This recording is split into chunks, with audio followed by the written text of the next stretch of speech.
7 Action News starts right now. Michigan in the national spotlight as the 8 Republican candidates debate at Oakland University. We'll take you live to the campus that is buzzing with excitement. Good evening, everyone. We are just 3 hours away from the candidates answering tough questions about the auto industry and other issues affecting you and your family. We have Team 7 coverage with Stephen Clark and Tom Waite. And Stephen, you spoke with Governor Snyder. I understand he's got to be feeling the debate is really a great chance to showcase our great state. Joanna, Diana, that's exactly what he told me. It's a great opportunity. He's really in his element, if you think about it. A bunch of Republicans, first of all around him, plus the eyes of the nation, are watching these 8 serious GOP candidates as they take center stage and explain, each one of them, what they can do, but also probably more importantly for the Republicans to explain what the president has done wrong so far. Mr. Snyder told me the candidates really ought to pay attention to what they see while they're here in Michigan. Hopefully they can look at Michigan, and it'll be a good opportunity to showcase how we're a role model for what Washington needs to do in terms of fiscal responsibility. And I use the debt ceiling discussion as a classic.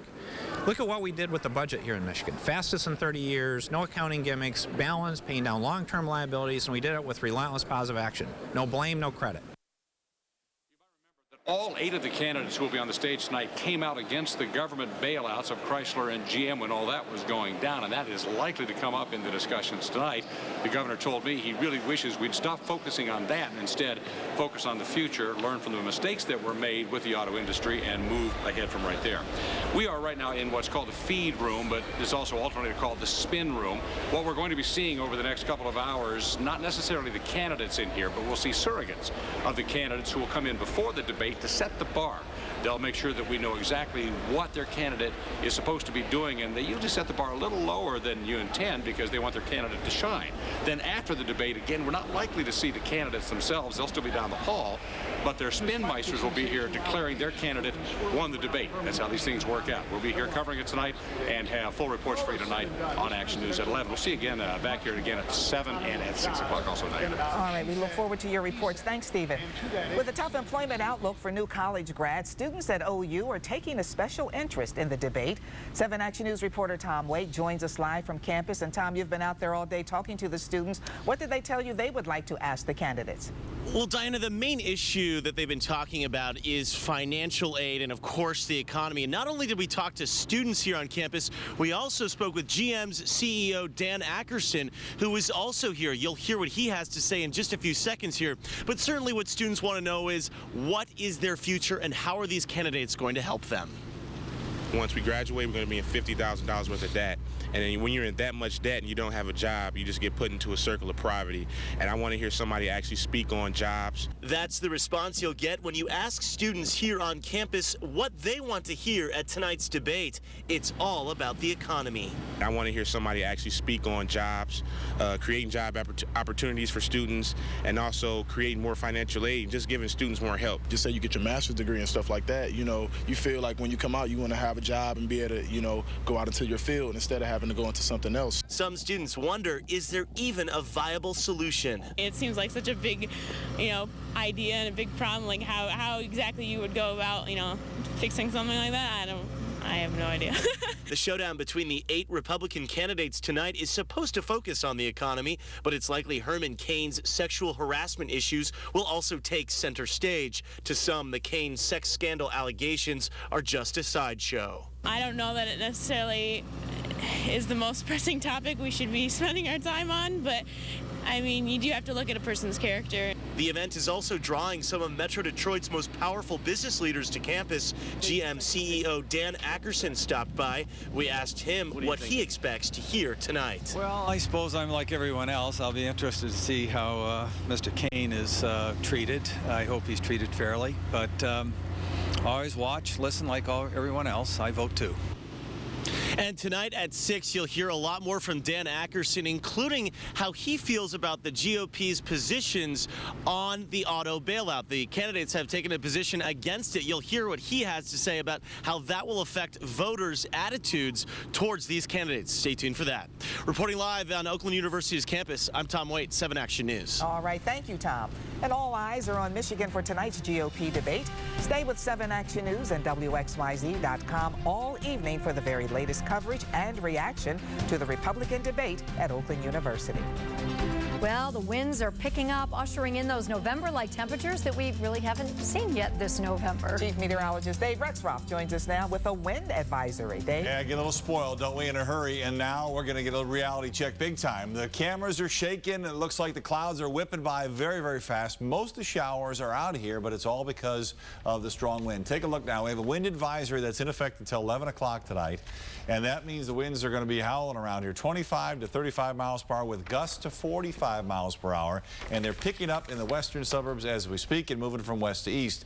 This will likely cause some tree limb damage and maybe even some tree damage itself in terms of blowing some older trees or rotten trees down. So some power issues certainly could become an issue as we go throughout the evening hours. There's the cold front. It's also whipping up the wind and dividing the temperatures. 62 in Detroit, but already down to 49 in Jackson, 44 in Kalamazoo.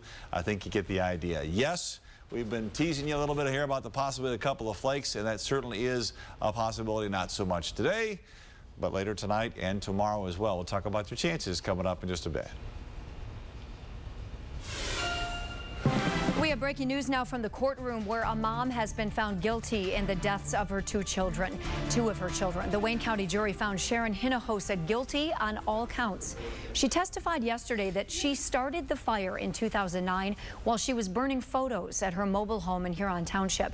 She said she couldn't save little Elena and Anthony Hinojosa, who were 3 and 4 years old at the time. But Hinojosa did save her baby. She also said she later tried to commit suicide in the hospital. Hinojosa again was found guilty, and she will be sentenced November 30th. The testimony was tough to take today for family members of Officer Matthew Edwards, who was murdered on duty. Some police officers in the courtroom also felt the pain of losing their friend.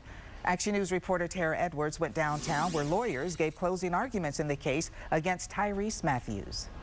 For all those reasons, the court will deny the defendant's motion for a direct appeal. Tyrese Matthews looked visibly upset, shaking his head as the judge denied the defense attorney's request to drop the first-degree murder charge. The prosecutor argued that Matthews had enough time to think about the crime he committed. On July of 2010, Corporal Matthew Edwards and his partner responded to a domestic call in an apartment complex in Taylor. Edwards was shot several times. The prosecutor says the first bullet was execution style. A gun expert at the Michigan State Police took the stand for the second day. It was an emotional day in court. Loved ones listened intensely, even embracing each other at times. At least a dozen Taylor police officers also in the courtroom, some of them even tearing up at times. Matthews had his back to the judge and jury, facing those who knew Edwards throughout testimonies. He was silent, only talking occasionally to his attorney. Closing arguments were also heard today. The jury is expected to begin deliberations tomorrow. Matthews faces a long list of charges. If convicted of first-degree murder, he could spend the rest of his life behind bars, no parole. At the Frank Murphy Hall of Justice, Tara Edwards, 7 Action News. The movement to recall Wayne County Executive Robert Ficano is one step closer to getting on the ballot. The recall language has been approved. Ficano is under fire following the Wayne County severance scandal exposed by 7 Action News investigators. 7 Action News reporter Cheryl Choden is in the newsroom. And Cheryl, you've been talking to the attorney who launched this recall. Well, that's right, Joanne. Richard Convertino said after a 1-hour hearing today, the petition and the language got the thumbs up. He says Ficano's lawyers tried to block the petition on some minor mistakes in grammar, but he says the panel did not buy it. It was approved unanimously by the Wayne County Board of Elections, which is comprised of the clerk, the treasurer, and the chief probate judge. Lawyer Richard Convertino says he's pleased tonight that he can move forward now with his petition to recall Wayne County Executive Robert Ficano. And he says he believes he'll have no trouble getting the signatures needed to put this on a ballot. There's a groundswell of people who want to get this done, who are angry, who are fed up with the way our government's been run here in Wayne County and the profligate waste and spending and all the implications that go about the accusations of fraud and mismanagement. He says Ficano's lawyers tried to block the petition because a comma was in the wrong place. But in the end, he said it was approved, and he'll be starting his drive as soon as tonight. Now we go out and we have to get 25% of the last gubernatorial vote in Wayne County. Registered voters, which is, by my calculation, approximately 140,000 signatures. Says he'll be putting together a political action committee to work with him to recruit people to go out and take the petitions everywhere registered voters might be. If and when he does get the signatures needed, they will all need to be verified before this issue could be placed on a ballot. In the newsroom, I'm Cheryl Choden, 7 Action News. Diana, back to you. All right, thank you, Cheryl. And as Wayne County deals with fallout from the severance scandal, commissioners are close to putting in place a comprehensive ethics plan. The county chairman, Gary Warncheck, says it should be ready within the next 90 days. The ethics task force has been working on the plan for several months, but the 7 Action News investigators put the county in the spotlight by exposing trouble that led to an FBI investigation. And Warncheck says the recent events linked to the severance scandal show the county was headed in the right direction by working on an ethics plan earlier in the year. Saving Ace, a stray pit bull found starved in Detroit, is making headlines across the globe. Tonight, an update on his fate, and a woman claiming to be his owner is coming forward. Joe Paterno announces his retirement in the wake of a Penn State sex scandal. You'll hear from Joe Pa and find out what's next for the football program. But first, stocks take a dive over worries about Italy's debt crisis.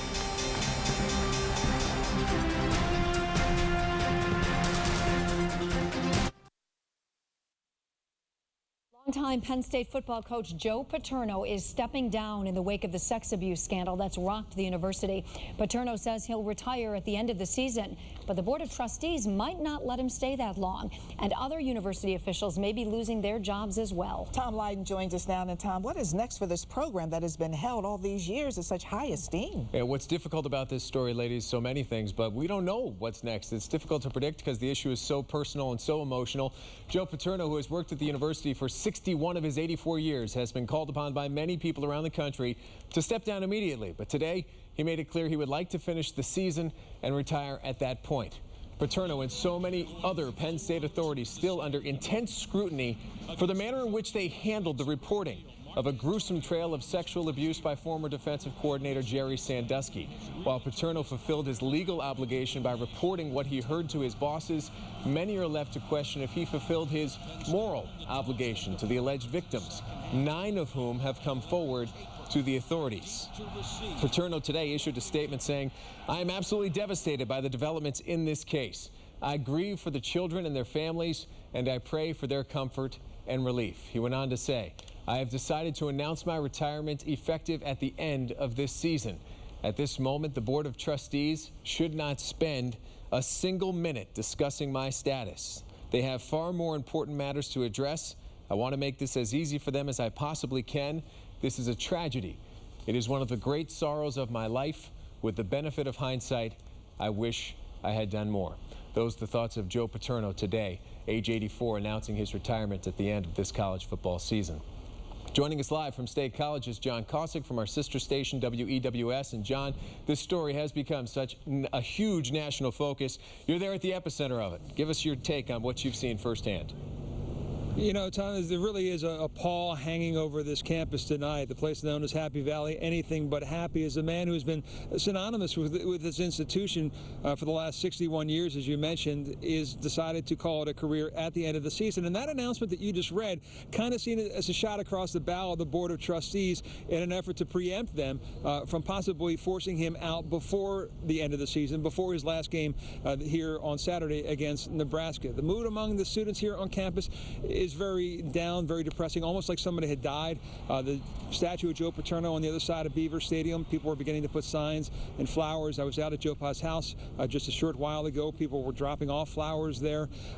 This has changed not only the way people look at the institution, but how we also look at sexual assault as a whole, sexual abuse as a whole, and that is why this is receiving so much attention. And what the students want to see at this point is this matter put behind them, and that may be resolved to a certain extent with some of the changes that are being made right now and over the course of the next couple of days. This story is really evolving hourly almost.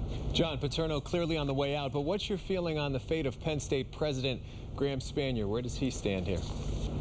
ABC News is reporting that the Board of Trustees told him essentially you got 2 options, either resign or be fired, and that is something that may come at an emergency meeting that is scheduled, we are told, of the Board of Trustees for tonight. So we're waiting to see what might happen here tonight. All right, that is John Kosick reporting live from State College. We certainly appreciate your input from right there at the epicenter of where all of this information is evolving every day. And just an ugly, ugly story no one likes to cover. No. And certainly not the way that anyone would like to see a career like Joe Paterno's end. No, just a real tragedy all the way around. Thank you, Tom. Thank you.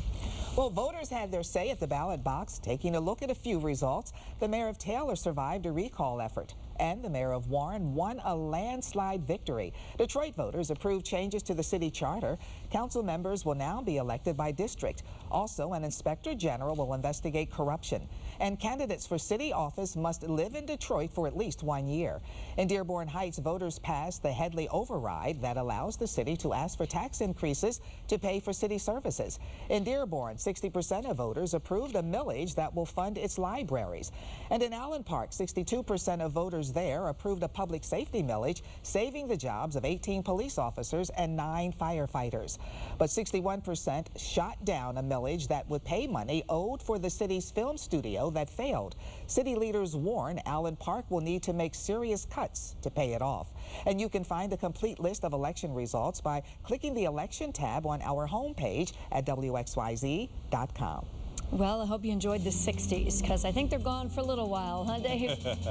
Yeah, they're on the way out. If your favorite car was a 60-something Chevy, looks like it's going east now. The winds are blowing in from the west and southwest, certainly much colder air.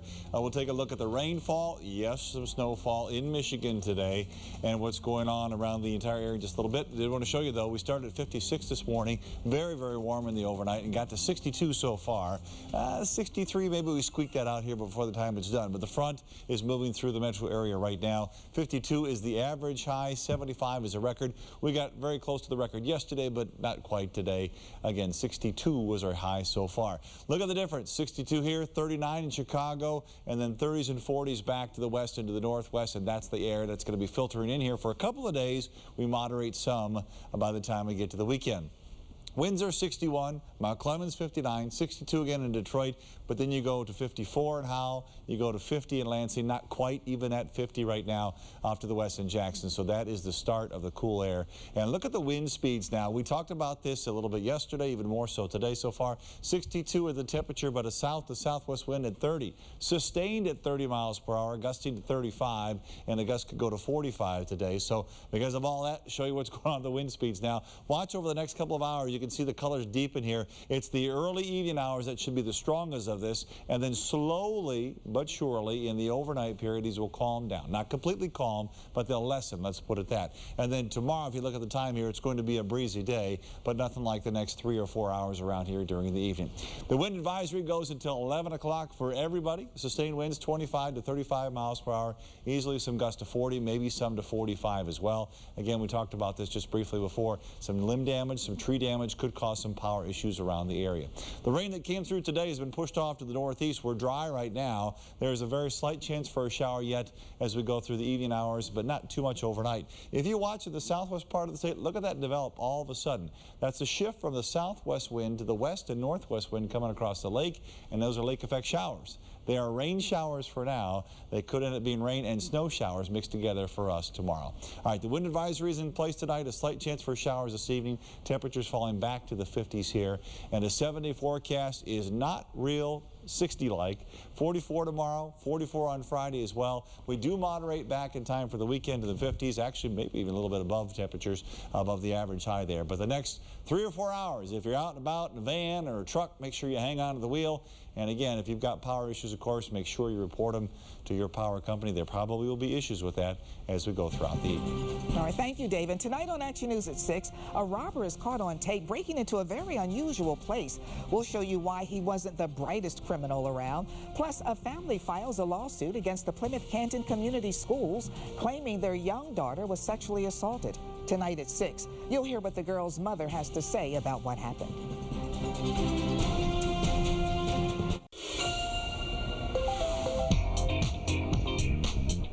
Well, it's one of the most important numbers of your financial health, your credit score. But a new report shows most people aren't paying enough attention to their credit report, which determines that all-important credit score.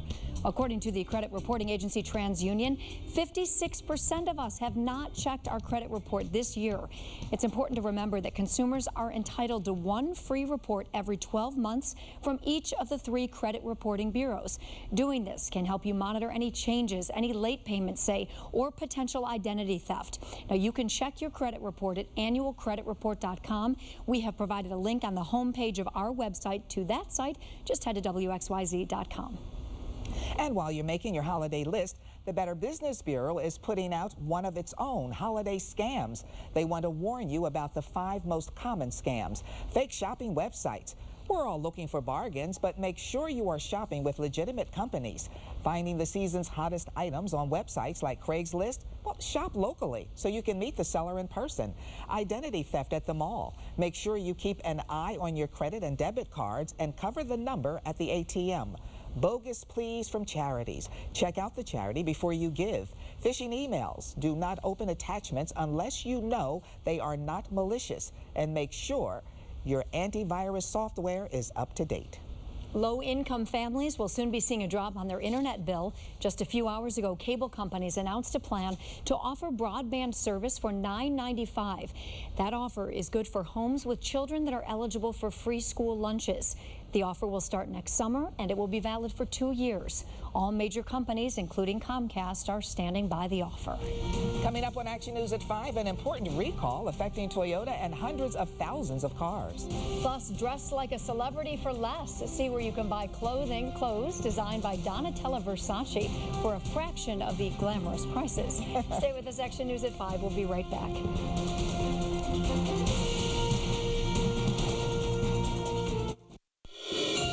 You're watching 7 Action News. Thousands of people like Ace, the dog on Facebook. Now he has a new friend. A judge has stepped into the fight to save Ace. 7 Action News has just learned that a judge has ordered a stay, preventing any dog that looks like Ace from being put down. A hearing has been scheduled for November 16th. 7 Action News reporter Kimberly Craig talked to a woman who says she's Ace's owner.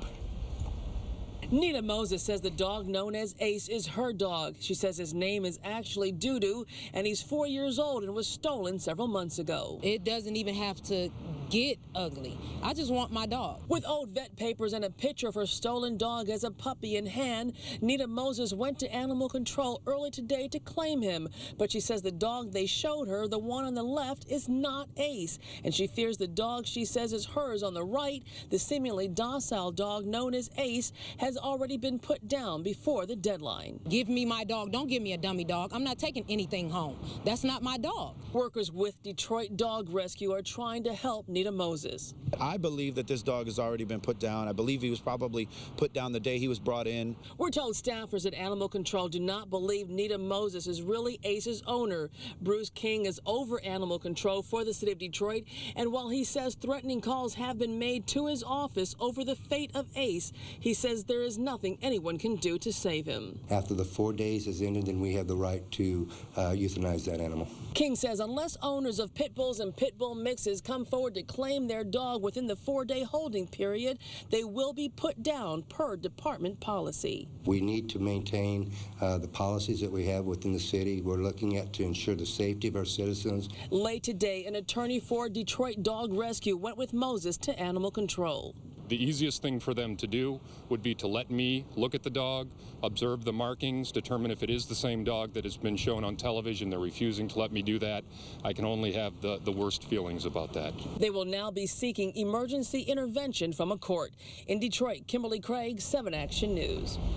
A brave 12-year-old girl who is now a mother delivered some disturbing testimony in court today. With her hair in a ponytail and barrettes, she described a sexual assault by a man she says was her mom's boyfriend. The girl testified without tears in Clinton Township, speaking matter-of-factly really about the 3 times she says she was assaulted by Trevon Brooks. She says one time Brooks came to her room and forced himself on her. She also said she didn't know she was pregnant until she was giving birth.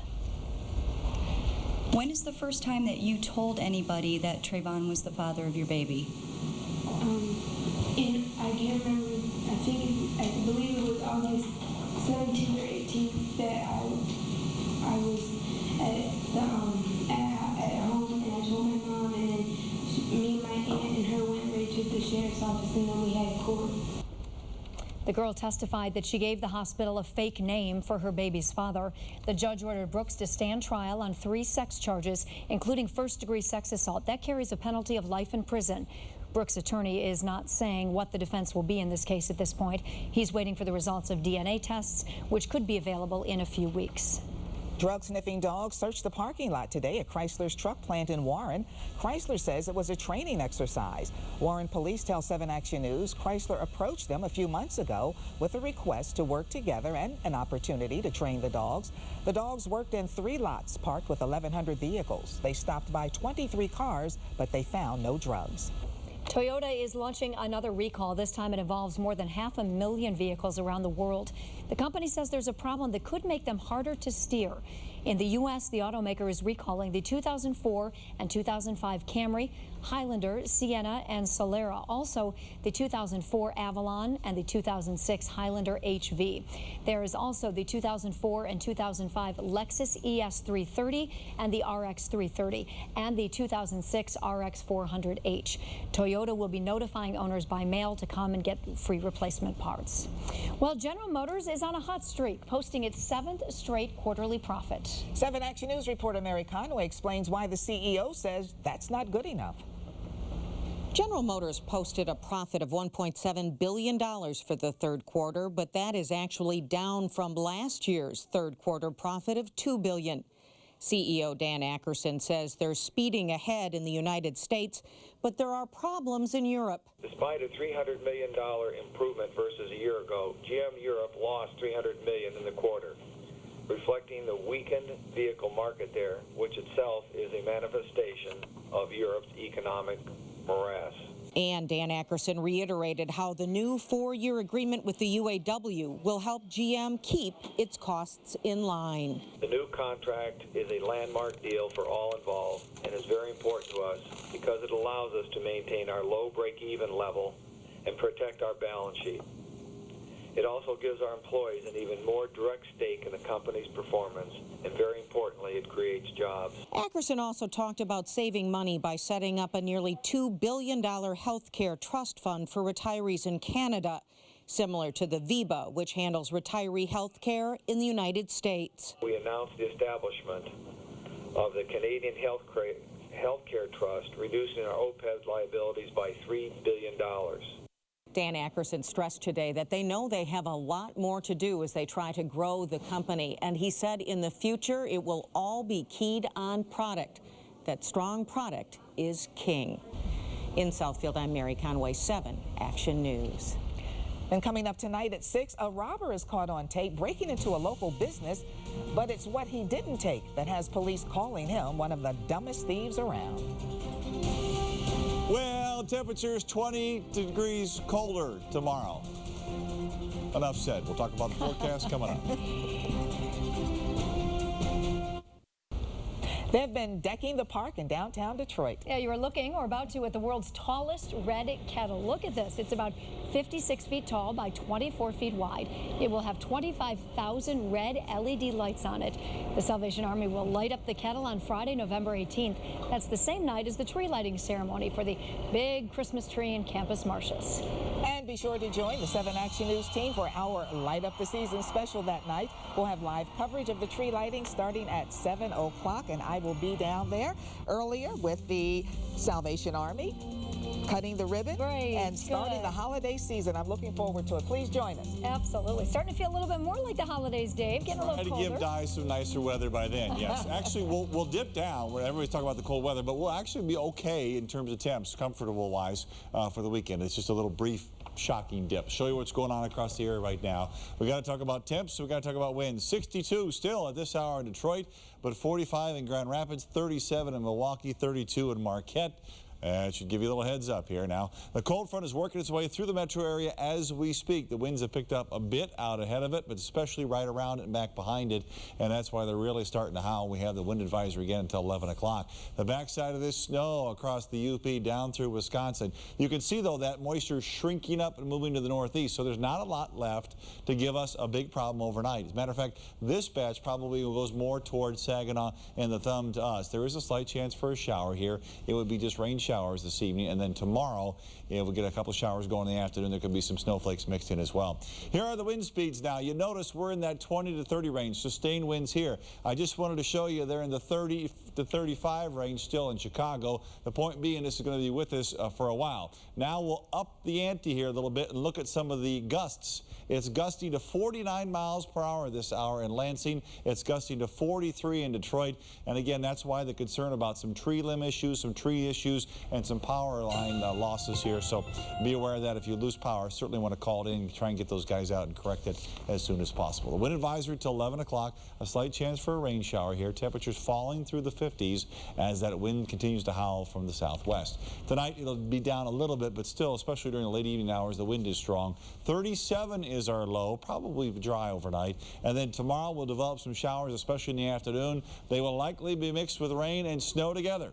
At 44 in the warm ground, it won't stick, but it may shock you when you see it go by the windshield. 44 again on Veterans Day, but it does dry out for the holiday. It sure will shock us a bit. Thanks, Dave. Let's head outside, see how traffic is moving along for you on this Wednesday afternoon. We take you to I-75 in Clay. Doesn't seem to be any problems in either direction there, but man, can you see that wind go? Look at that, Mr. Rexroth. It is shaking out there in I-75 in Clay, just like Dave said. So, and the northbound traffic actually heading away from you looks a little bit slower than traffic heading southbound, as you'd expect during rush hour. 5:40 on a Wednesday night. Well, another Detroit business is offering big incentives to relocate downtown. You'll see how new residents are breathing new life into the middle of Detroit.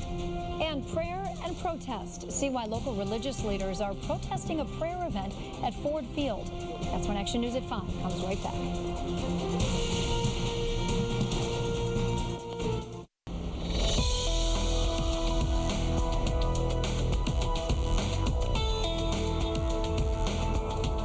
Detroit's Midtown has undergone a dramatic transformation in the last decade. Retail, restaurants, and new residents are making this one of the most vibrant sections of the cities. And one of the programs that helped cement that success was the Live Midtown Incentive Program. We take a look at it in tonight's Detroit 2020 report. When Narendra Panapedia moved into his Midtown row house, this piano is one of the few things he had to buy. He got a great deal on the furnished model and took advantage of the $20,000 incentive program offered by Live Midtown. I didn't have to worry about a down payment as much with that financial incentive, and as a result, you get good interest rates. As a radiology resident at the Detroit Medical Center, Narendra qualified for the incentive program that went into effect in January. The plan was sponsored by Henry Ford Health System, Wayne State University, and DMC to encourage their staff members to live where they work. $20,000 goes a long way to purchasing something in Midtown Detroit. So far, it's been a big success. I represented 3 developments last year, and now 2 of them are sold out. And about half the units I sold within the last year in those 2 developments were a result of the Live Midtown program. Here's how it works. Employees find a place they like this condo in the Willys Overland Loft building. Then they apply for the incentive. It's a $20,000 down payment assistance up front, or it's $25,000 and you get $5,000 a year for 5 years. And you can purchase any kind of home in the Midtown area that costs less than $204,500. The $20,000 is a forgivable loan. If you stay with the institution for 5 years and continue to live in the home, the loan doesn't have to be repaid. So far, at least 193 people have taken advantage of the program, using $1.1 million in incentive money. It's been so effective, no new applications are being taken. Ben Buller used the program to buy a condo in this building that was once the Wayne State Mortuary Sciences building. He moved in with his girlfriend in July. We were renting, and that was hundreds of dollars more per month for about a third of the space. The Live Midtown incentive actually played a role in keeping this medical researcher in Michigan. To be honest, I wasn't considering continuing to live here. I finished my doctorate about a year ago, and I was planning on moving out east. Now he's enjoying the urban lifestyle. I love it. I mean, you don't end up wasting too much time in the car and being in a place where there's a lot of like-minded people. For Ben, Narendra, and nearly 200 others, the financial incentives and the convenience of Midtown have led to a lifestyle in perfect harmony. Now, a similar incentive program is available for downtown residents. And tomorrow on Detroit 2020, we'll show you an incentive plan designed to help revitalize the Livernois corridor in Detroit. Di? Controversy follows the religious organization known as The Call, but when the group comes to Ford Field Friday, it will be met by prayer, not protest. Local interfaith leaders met at Occupy Detroit today to denounce anti-Muslim comments that can be found on The Call's website. They will march from Grand Circus Park to Ford Field Friday evening and gather outside the stadium. Instead of protesting, they say they will pray for the people taking part in the event. We march to Ford Field with an alternative vision of what religious expression looks like. It's not just calling out to God, Amen. But it is fighting against those who have concentrated wealth. We have come together to say that we do not agree with the spread of a message of hate, but a message of peace and a message of love. The Call is based in Kansas City, Missouri. Its website describes the event it holds as the stadium's solemn assemblies. Well, the recession has hit all of us, but it seems to be taking a toll on the health of our senior citizens. A study by the University of New York shows that older Americans who are financially stressed, especially people with lower levels of education, are drinking and smoking more. And the numbers are highest for men with money problems. They are 30% more likely to start drinking heavily than men who are financially stable. In other health news, there's a report that fake marijuana may trigger heart trouble in teens. K2 is a form of synthetic marijuana. A pediatric cardiologist in Dallas treated at least 3 boys last fall for chest pain and discovered they all had heart attacks. The teens apparently said they smoked both marijuana and K2 between a day and a few weeks before their attacks. Several experts say it's difficult to prove that K2 caused the attacks. In any case, one doctor says taking K2 and other synthetic substances is like a dangerous game of Russian roulette. Fashion designer Donatella Versace is giving everyone a chance to dress like a celebrity. Versace is unveiling a new line of affordable clothing for H&M. The collection includes a metallic disco dress, a studded leather bomber jacket, and an animal print tank dress for women. Versace says she loves to shop with her children at H&M and that she knows what customers want. There you go. Well, lucky number 11, the mystical day on the calendar is just ahead of us. See how some people will celebrate the once-in-a-lifetime date. And lovers of the arts are celebrating a special anniversary of an historic icon that's been around for more than 130 years. See how opera lovers can help it stick around for another century when Action News comes right back. This Friday, Veterans Day, is 11-11-11. And people who believe those are lucky numbers are heading to Vegas to hit the wedding jackpot. At least 3,500 couples have applied for marriage licenses in Clark County, Nevada. And the Marriage License Bureau is bracing for a big rush. Up and down the Strip, at least 100 wedding chapels are promoting special packages for weddings on 11-11-11.